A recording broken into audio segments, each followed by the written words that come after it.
जुले students, welcome back to the class. So आज हम पढ़ेंगे सेरिकल्चर। तो सेरिकल्चर क्या होता है? Sericulture it is the rearing of silkworm for the production of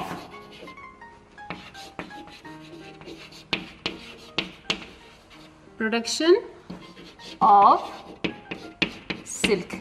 अब सेरिकल्चर क्या होता है? सिल्क के लिए सिल्क वर्म रियर करने का जो प्रोसेस होता है उसको हम कहते हैं सेरिकल्चर। अब ये सिल्क जो है ये एक नेचुरल फाइबर है।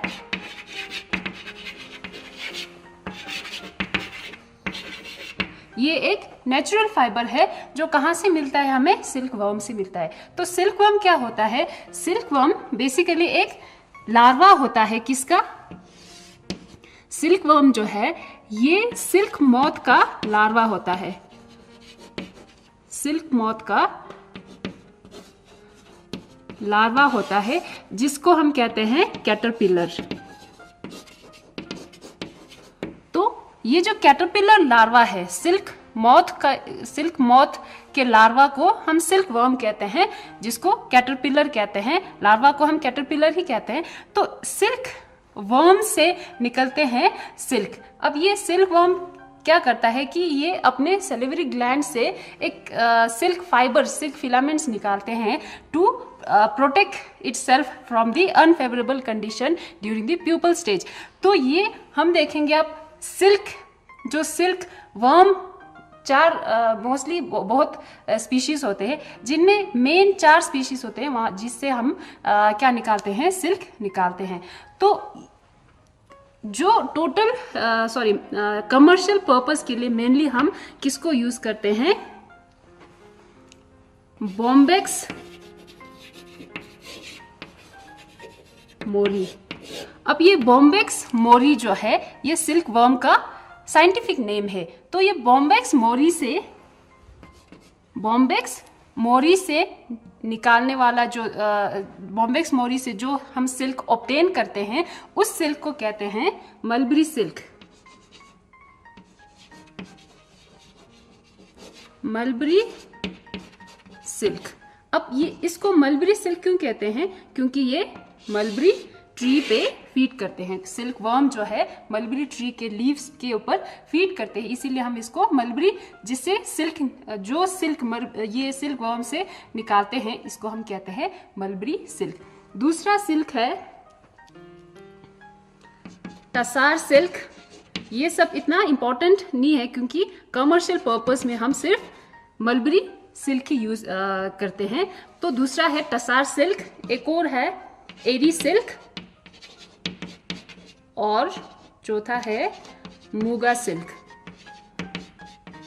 अब ये जो 3 सिल्क है ये इनको हम वाइल्ड सिल्क भी कहते हैं, जो कमर्शियली हम प्रोड्यूस नहीं करते हैं। मेनली हम पढ़ेंगे ये मलबरी सिल्क कैसे निकालते हैं, ये वाला प्रोसेस करेंगे।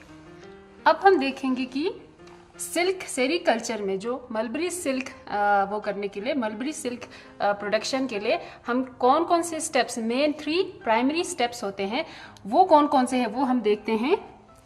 पहला स्टेप इसमें होता है मोरिकल्चर।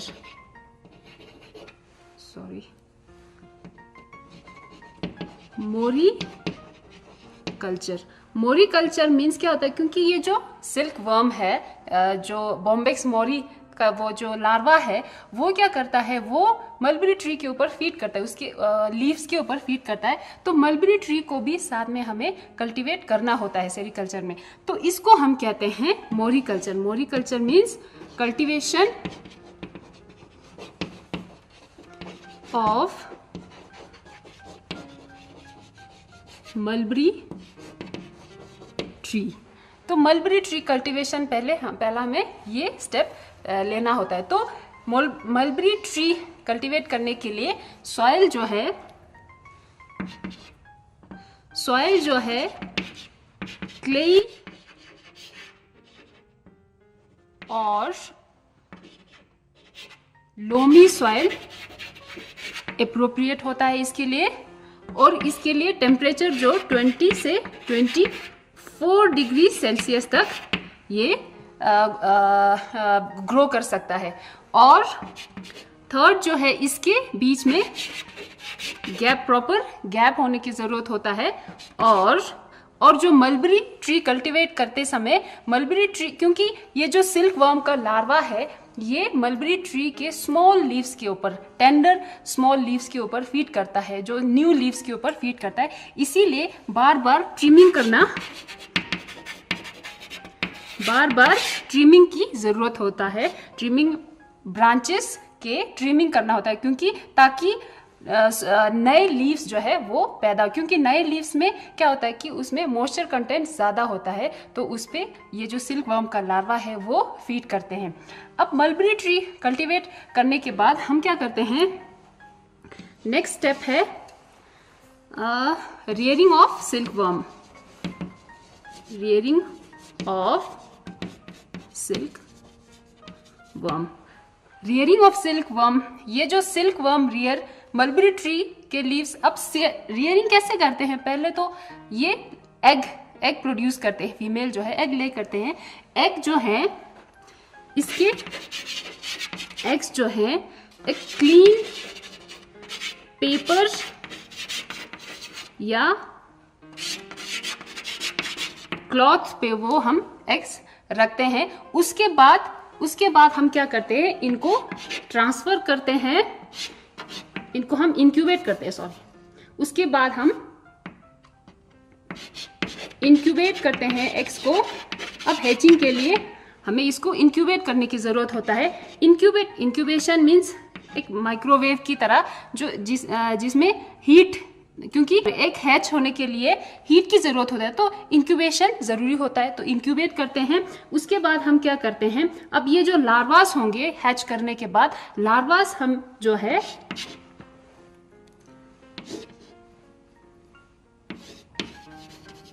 लार्वा जो है हम कहाँ ट्रांसफर करते हैं, बैम्बू ट्रे के ऊपर, बैम्बू ट्रे पे ट्रांसफर करते हैं, जिसमें हम क्या रखते हैं, मलबरी ट्री के छोटे छोटे लीव्स रखते हैं, ताकि ये जो सिल्क वर्म का जो लार्वा है वो फीड कर सके। अब क्या होगा कि इस ट्रे पे मलबरी ट्री के लीव्स होंगे, उस लीफ पे फीड करने के बाद वो जो लार्वा है वो ग्रो करेंगे। ग्रो करने के बाद धीरे धीरे वो कोकून बनाएंगे, तो उसी कोकून से हम क्या निकालते हैं, सिल्क निकालते हैं।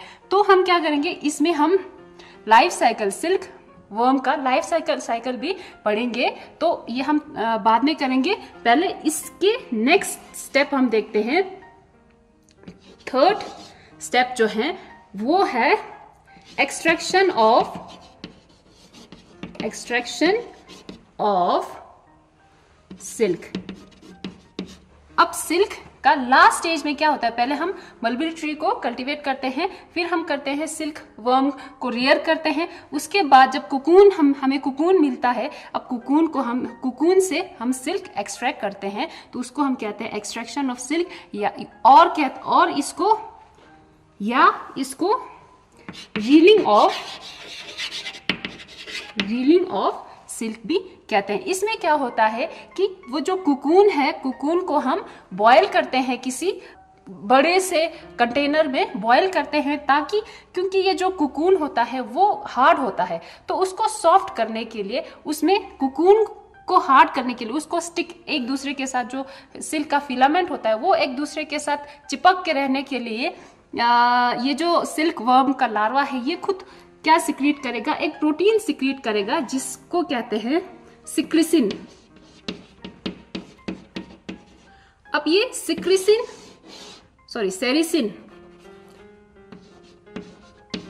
अब ये सेरिसिन प्रोटीन जो है ये क्या करेगा, ये ग्लू की तरह काम करेगा। ये जो सिल्क के फिलामेंट्स है ये एक दूसरे के साथ स्टिक करके रखेगा। तो ये सिक्रिसिन को डिसॉल्व करने के लिए हम क्या करते हैं, उसको बॉयल करते हैं। अब बॉयल करने के बाद वो जो कुकून है, जो सिल्क फिलामेंट है जिसे कुकून बनते हैं, वो सिल्क फिलामेंट लूज हो जाएगा, सॉफ्ट हो जाएगा। तो वहां से हम क्या करते हैं, उसको निकाल के, फिलामेंट बहुत छोटे, मतलब फाइन फिलामेंट्स होते हैं, तो इन फाइन फिलामेंट्स को क्या करते हैं, 4 से लेके 10 तक हम उनको मिला के थ्रेड बनाते हैं, तो वो थ्रेड्स जो है आगे जाके उसका डाई होगा, डाई होने के बाद उसका वीविंग हो जाएगा, फिर वीविंग करने के बाद आपको सिल्क का जो वो मिल जाएगा, क्लॉथ मिल जाएगा। तो ये हो गया एक्सट्रैक्शन कैसे होता है। अब हम देखेंगे कि मलबरी ट्री सेरीकल्चर करने के लिए हमें मोस्ट इंपॉर्टेंट थिंग क्या होता है कि सिल्क वर्म का जो लाइफ साइकिल है उसको समझना होता है, तो हम ये देखेंगे। ओके स्टूडेंट्स, अभी हमने देखा कि स्टेप्स सेरीकल्चर में कौन कौन से स्टेप्स होते हैं। मलबरी मोरिकल्चर होता है पहले, फिर उसके बाद सिल्क वर्म का रियरिंग होता है, फिर उसके बाद एक्सट्रैक्शन ऑफ सिल्क होता है। अब हम देखेंगे कि रियरिंग ऑफ सिल्क वर्म में हमें क्या देखना होता है, हमें क्या समझना होता है, सिल्क वर्म का लाइफ साइकिल समझना होता है। तो इसीलिए हम करेंगे सिल्क वर्म का life cycle. Life cycle of, अब मैंने पहले बताया कि आपको इस मलबरी सिल्क वर्म का जो साइंटिफिक नेम है वो है बॉम्बेक्स मोरी। तो मैं इधर लिखूंगी बॉम्बेक्स मोरी, ये है scientific name of the silk worm. यहां पे मैं सिल्क वर्म भी लिख देती हूँ। अब लाइफ साइकिल ऑफ बॉम्बेक्स मोरी, अब कैसे ये इसका जो लाइफ साइकिल है एडल्ट से शुरू होता है।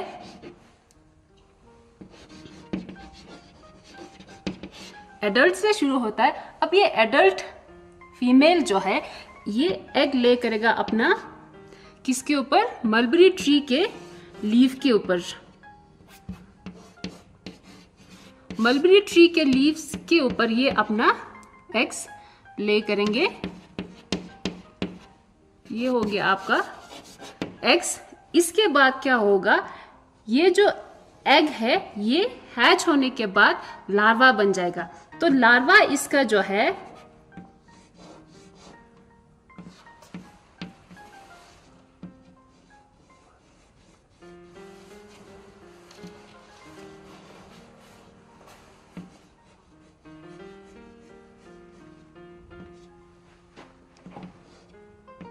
ये हो गया इसका थोरैक्स हेड।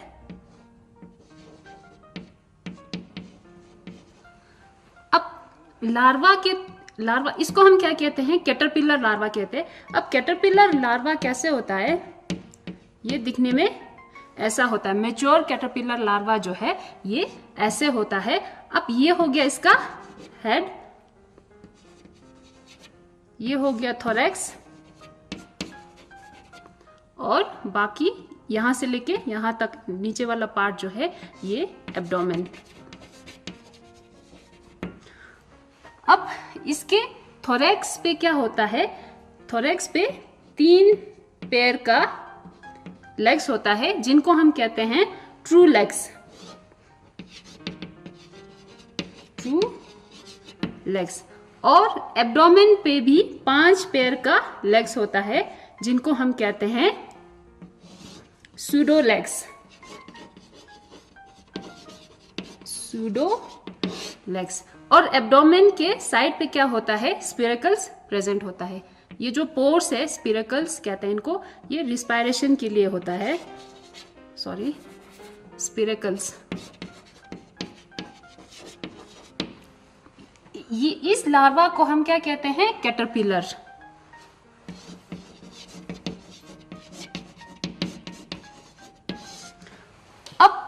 एग्स जो है हैच करने के बाद कैटरपिलर लार्वा बन जाएगा। अब ये कैटरपिलर लार्वा जो है कई बार क्या करेगा, ये मोल्टिंग करेगा। मोल्टिंग मीन्स अपना ये जो स्किन है ये 2, 3, 4 बार शेड करेगा, फिर बाद में जाके लास्ट में ये जो मेच्योर कैटरपिलर लार्वा होगा ये अपने हेड में क्या होता है, हेड पार्ट में सेलिवरी ग्लैंड होता है, उस ग्लैंड से क्या निकालते हैं, सिल्क का फिलामेंट सिक्रीट करते हैं अपने ऊपर। फिर ये क्या करता है, अपने ऊपर सिल्क का फिलामेंट पूरा कवर कर लेते हैं। अब ये उसको पूरी तरह से कवर करने के बाद ये दिखने में, ये जो कैटरपिलर लार्वा है ये वोरेशियस फीडर है, ये फीडिंग स्टेज है। तो मलबरी ट्री के लीव्स पे फीड करने वाला ये स्टेज है। तो इस स्टेज पे हमें इनको क्या मलबरी ट्री सॉरी लीव्स अच्छे मतलब बहुत अच्छे क्वांटिटी में प्रोवाइड करना होता है। इसके बाद इसका नॉन फीडिंग स्टेज आएगा, क्योंकि ये जो अब ये क्या करेगा, अपने ऊपर सिल्क का फिलामेंट जो है अपने ऊपर कवर करेगा। तो ये दिखने में बाहर से ऐसा होगा, गोल गोल थोड़ा ऐसे गोल गोल दिखेगा। तो इसके अंदर क्या होगा, प्यूपा प्रेजेंट होगा। अब ये नॉन फीडिंग स्टेज है। अब इसको खोलने के बाद अगर हम खोल के देखें तो इसके अंदर प्यूपा प्रेजेंट होगा।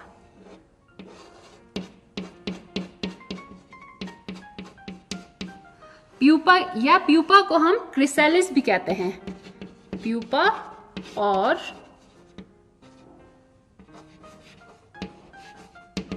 क्रिसैलिस। अब ये प्यूपल स्टेज जो है ये कुकून के अंदर क्यों है, ये कुकून किस लिए बनाते हैं, क्योंकि अपने आप को प्रोटेक्ट करने के लिए from the unfavourable conditions of the environment. अब ये जो कुकून है, ये जो प्यूपा है सॉरी, अंदर प्यूपा धीरे धीरे क्या करेगा, ग्रो हो जाएगा। ये ग्रो होने के बाद एडल्ट बनेगा। तो जब ये पूरी तरह से ग्रो होगा तो ये क्या करेगा, अपने माउथ पार्ट से एंड में एक एंड से वो क्या करेगा, कुकून को काट देगा। फिर वो बाहर से रिलीज होके एडल्ट बन जाएगा। बाहर रिलीज होने के बाद एडल्ट बन जाएगा। अब ये एडल्ट जो है एडल्ट सिर्फ इसका लाइफ स्पेन या इसका टाइम जो होता है वो ज़्यादा देर तक नहीं ये सरवाइव करता है। ये सिर्फ एग ले करने के लिए ये स्टेज है, एडल्ट स्टेज जो है एग ले करने के लिए। अब ये एडल्ट स्टेज 2-4 दिन के बाद ये क्या करेगा, अपना मेट ढूंढेगा। फिर फीमेल एडल्ट जो है फिर दोबारा से एग ले करेगा। ऐसे करते करते इसका लाइफ साइकिल कंप्लीट होगा। तो अब हम सिल्क निकालते हैं, वो स्टेज है, ये है हमारे लिए, ये वाला स्टेज इंपॉर्टेंट होता है सेरिकल्चर में। तो ये इसको हम कहते हैं कुकून। बाहर जो इसने अपने ऊपर कवर किए हुए हैं इसको कहते हैं कुकून। तो कुकून कहाँ से सिक्रीट होता है, आपको मैंने पहले ही बताया कि कुकून जो है कैटरपिलर लार्वा के इसके सेलिवरी ग्लैंड से, सेलिवरी ग्लैंड से सिक्रीट होता है। तो ये सिल्क फिलामेंट मैंने पहले ही बताया कि एक दूसरे के साथ जोड़ के रखने के लिए ये सेरिसिन भी रिलीज सिक्रीट करते हैं, तो उससे कुकून बन जाता है। तो जब ये सिल्क वर्म शुरू में नए जब सिल्क फिलामेंट निकालते हैं वो सॉफ्ट होता है, बाद में ये हार्ड हो जाता है after coming in contact with the air. अब एयर के कॉन्टेक्ट में आने से ये थोड़ा हार्ड हो जाएगा। अब ये हो गया आपका लाइफ साइकिल ऑफ बॉम्बेक्स मोरी। तो नेक्स्ट हमारा क्या था कि ये वाला स्टेज एक्सट्रैक्शन के लिए ये वाला स्टेज इंपॉर्टेंट होता है। तो बच्चों अभी हमने देखा कि लाइफ साइकिल ऑफ बॉम्बेक्स मोरी। तो बॉम्बेक्स मोरी का लाइफ साइकिल अभी मैंने इधर ड्रॉ किया था। तो इसका जो पिक्चर है लाइफ साइकिल बॉम्बेक्स मोरी का, तो एडल्ट मैंने अच्छे से ड्रॉ नहीं किया था, तो इसीलिए आप सब बच्चे इस पिक्चर से आप समझ लेना।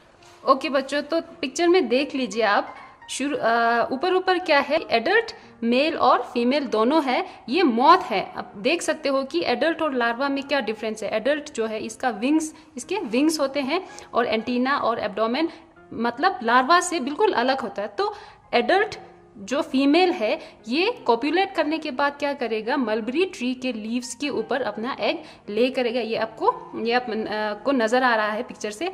तो ये जो एग्स है ये कैटरपिलर में कन्वर्ट हो जाएगा। अब ये कैटरपिलर जो है ये मैंने पहले ही बताया कि ये फीड करने, कैटरपिलर दिखने में ऐसा होता है, इसका हेड, थोरैक्स, एब्डोमेन और एब्डोमेन में स्पिरेकल्स भी है और ऊपर एक हॉर्न जैसा स्ट्रक्चर प्रेजेंट है जिसको हम डोर्सल हॉर्न कहते हैं। तो ये कैटरपिलर लार्वा जो है अब धीरे धीरे क्या करेगा, 3-4 बार मोल्टिंग करने के बाद ये बन जाएगा प्यूपा। अब प्यूपा कहाँ बनेगा, प्यूपा बनने से पहले ये अपने ऊपर क्या कवर करेगा, सिल्क फिलामेंट्स कवर करेगा। तो इसके जो कवरिंग है जिसको हम कहते हैं कुकून, तो कुकून के अंदर ये जो प्यूपा है ये धीरे धीरे मेटामॉर्फोसिस होने के बाद एडल्ट बन जाएगा। तो अभी मैंने एक वर्ड बताया मेटामॉर्फोसिस। मेटामॉर्फोसिस मीन्स क्या होता है कि formation of adult insect from adult insect या adult individual from the larva. Larva से एडल्ट बनने का वो जो प्रोसेस होता है उसको हम मेटामॉर्फोसिस कहते हैं। अब ये मेटामॉर्फोसिस होने के बाद क्या हो रहा है, एडल्ट मेल और फीमेल बन रहा है। अब अंदर क्या कुकून को काट के इन्होंने दिखाया है। ये जो इसके अंदर क्रिसैलिस है, क्रिसैलिस प्यूपा ही होता है, तो अंदर से ये दिखने में ऐसा होता है कुकून।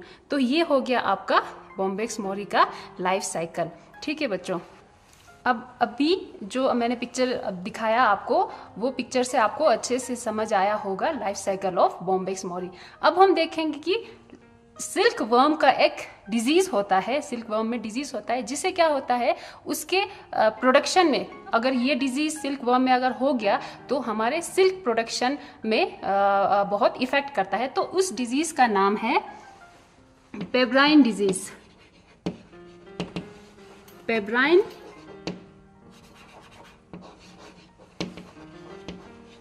डिजीज। अब ये जो पेब्राइन डिजीज है, ये एक प्रोटोजोन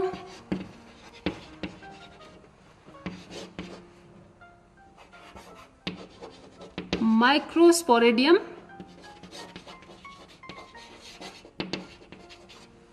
पैरासाइट है। ये जो डिजीज है ये प्रोटोजोन माइक्रोस्पोरेडियम पैरासाइट है, जिसका नाम है नोसिमा बॉम्बेसिस।